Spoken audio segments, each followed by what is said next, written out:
Hi everyone, it's Daisy, and our subject today is the ballerina for our human body study. This is going to be drawn step by step, and we'll be coloring with watercolors, and we'll be predominantly keeping it to two tones, our pink body and our blue, and how we merge together and create a lot of interest. So stick around, and we'll be starting our drawing next. To start the project, we'll be starting off with drawing a circle for the head in the tilt that we see the ballerina's head. Then the left side of the neck, followed by the right side, which is partially inside of the head. We'll extend the lines for the shoulders on both sides.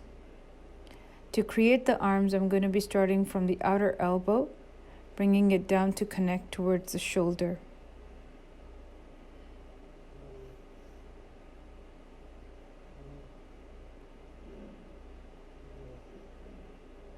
I bring down the rest of the arm from the elbow going up towards the wrist. And now I'll go to drawing in the outer line for my second arm, and I space out the gap between the two arms from the hands, and then connect downward towards the shoulders. I redefine the arms by creating the inside line to create the forearms, followed by the upper arms from both the left as well as the right arms.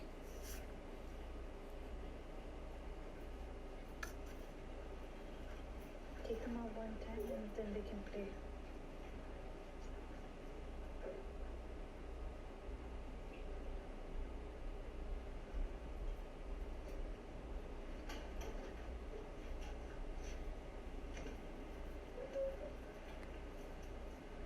Once I'm down to the shoulders, I'll inject in the sleeve for her dress on her left shoulder.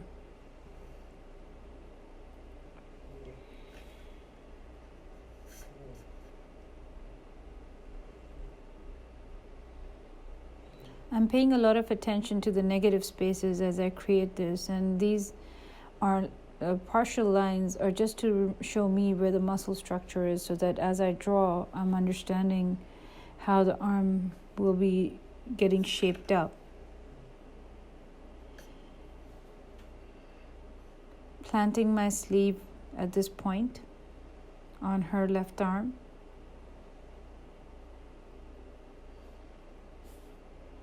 And creating the back of her bodice, the angle for it.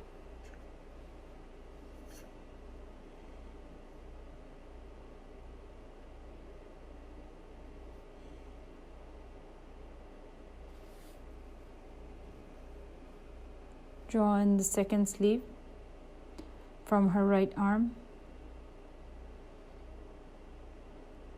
And complete the back neckline.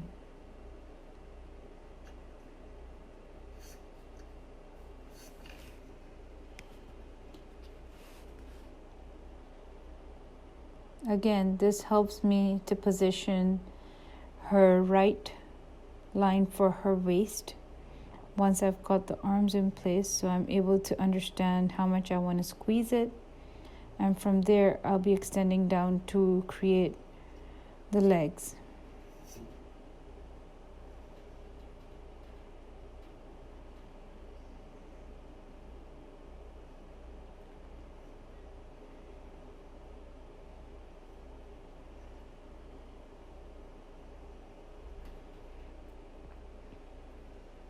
An overall image is more important for me to understand if the subject has been put in the right place, the right angles, with the right proportions.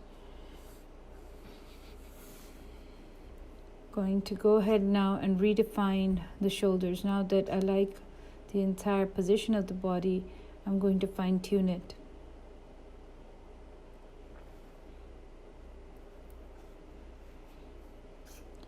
I can see a part of her face, not all of it.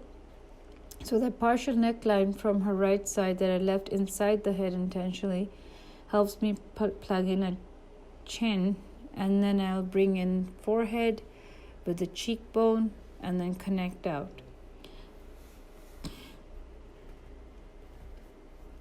I intentionally injected a high bun on her head, but that's more for my own liking versus what the image was showing. Without this, I felt that it feels too plain, I guess. So I wanted to inject that bun for interest and also for profiling her, I guess.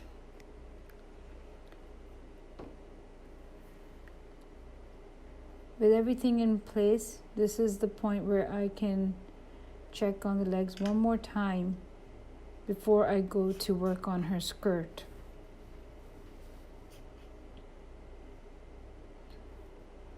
Use the lower line of the waistband to contemplate where you would want to put the skirt line, and you would just draw in the uppermost lines to just define where the top part of the skirt is.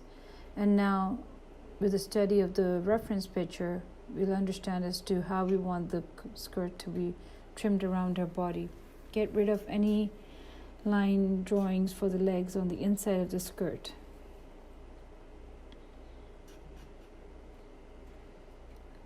Moving on to her hands. The easiest way to draw hands is with addressing the palm first, the palm of the hand. Draw in the thumb and flip it inward to create the forefinger. I focus most of my attentions on this part. The rest of it will follow, but I have to position these correctly. Her hands are laced together, so I need to understand how to position the two hands. I'll draw them completely and then I will erase, so that I'm happy and satisfied with the way that the hands have been interlaced.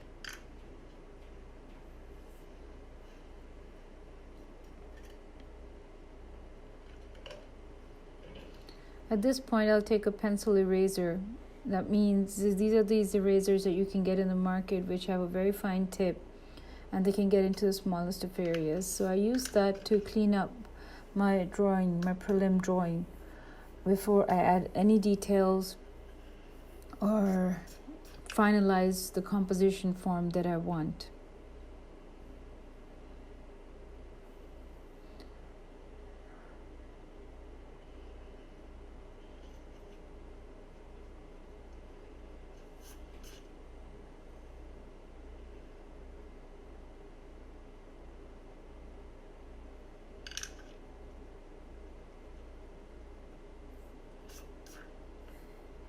I'm checking on all fronts, her back neck, her bodice, and now I'm going to start drawing what you could refer to as gesture drawings, but they're on the inside of her body, and these are what communicate tones to me and how the body is being divided into shades, lights and darks.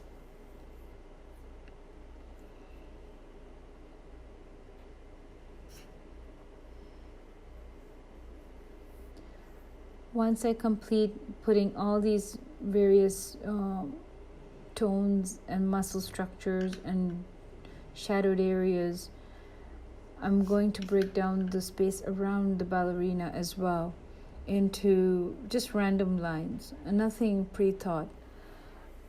But I like doing that to give it a little bit more drama, I guess, and interest.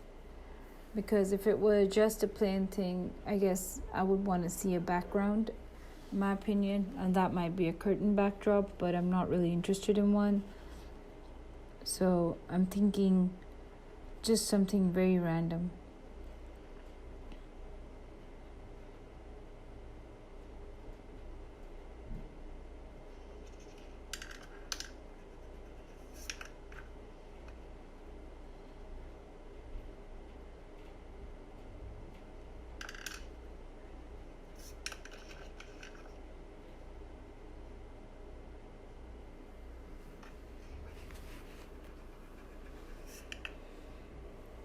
Attention to detail is very critical because a good base drawing is the backbone to a very good composition. So you really do need to have your thoughts all cleared up in the prelim drawings themselves and not just bounce around.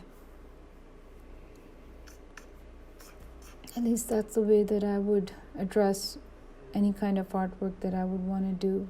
Need to know in my head, don't write it out, but I would like to know in my head as to how I want this to go from A to Z.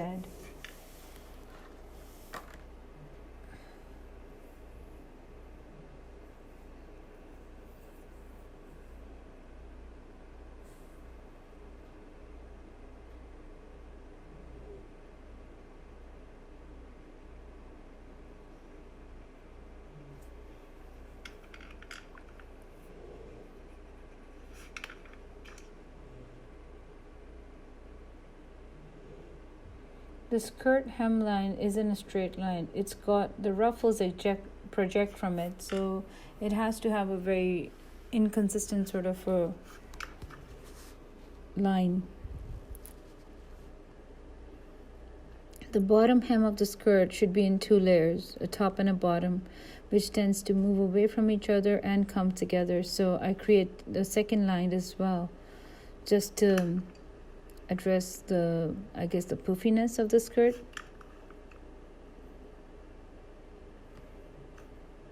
I'll project the lines back to the waist so that it shows for a frill or a gathering all around her body.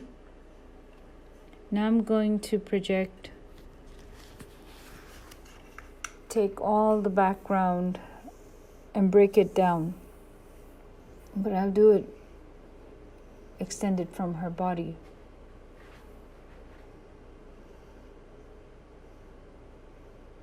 This breakdown of space is not a bad option if you're not planning to do full realism.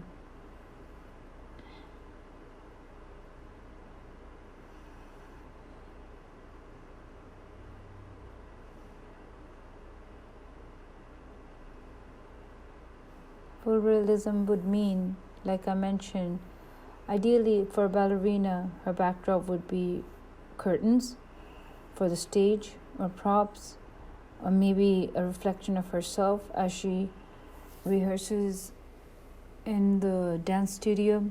There's got to be something. But if I'm not going for all of that, then I have to give some way of addressing her background. So I'll just keep it as something that's not necessarily customary to her.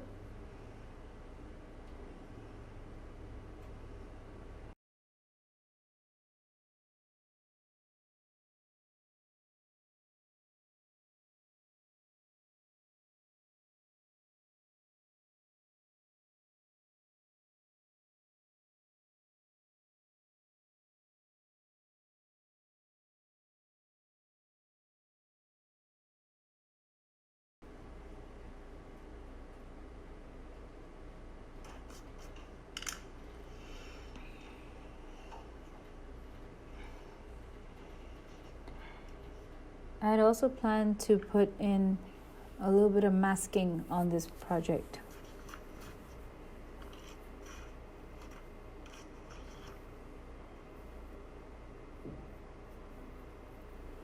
So I'm going to be using painter's tape and just freehand a few sections of this portrait, not all of them, just a few.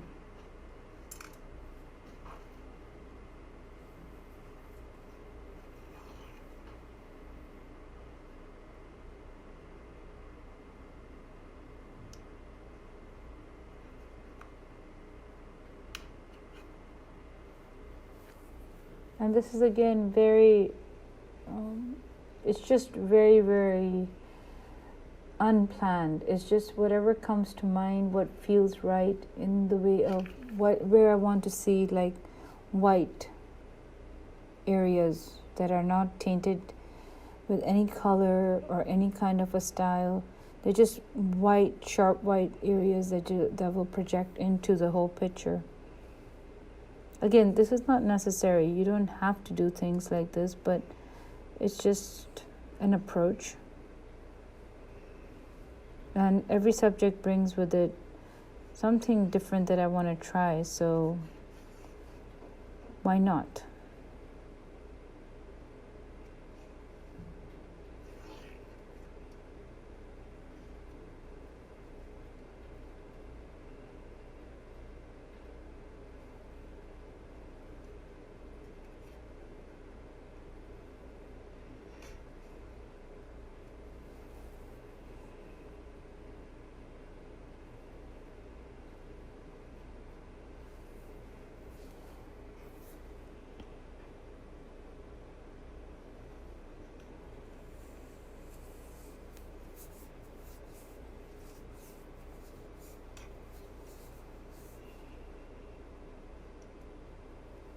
Can't really use a blade to cutting these tapes, so I just pull them apart if I don't want to have them go all the way around.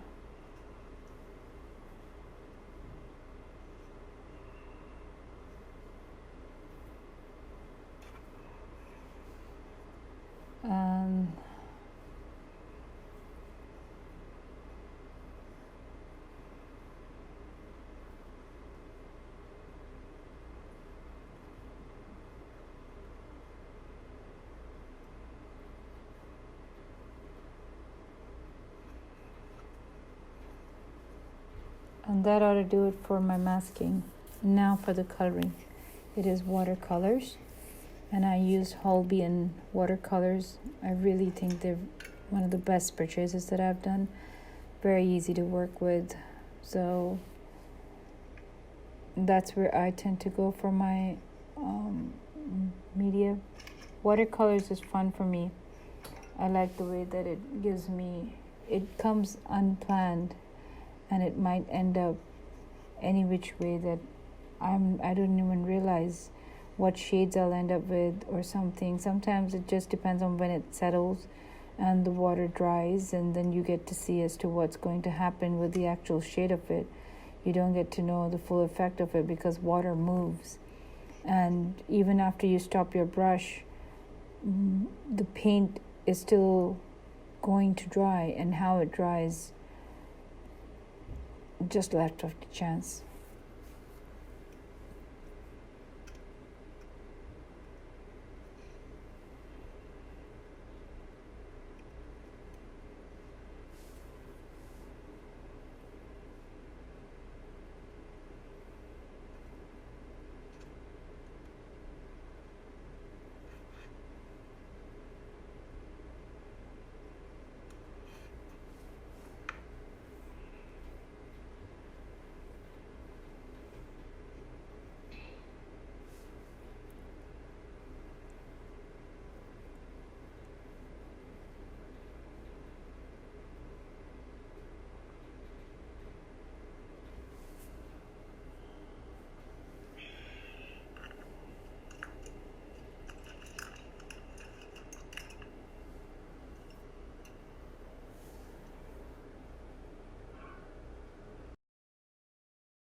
I hope you enjoy watching this as the colors start to come on, and give this project a try if you wish. See how you feel about it. Hope to see you soon in the next video.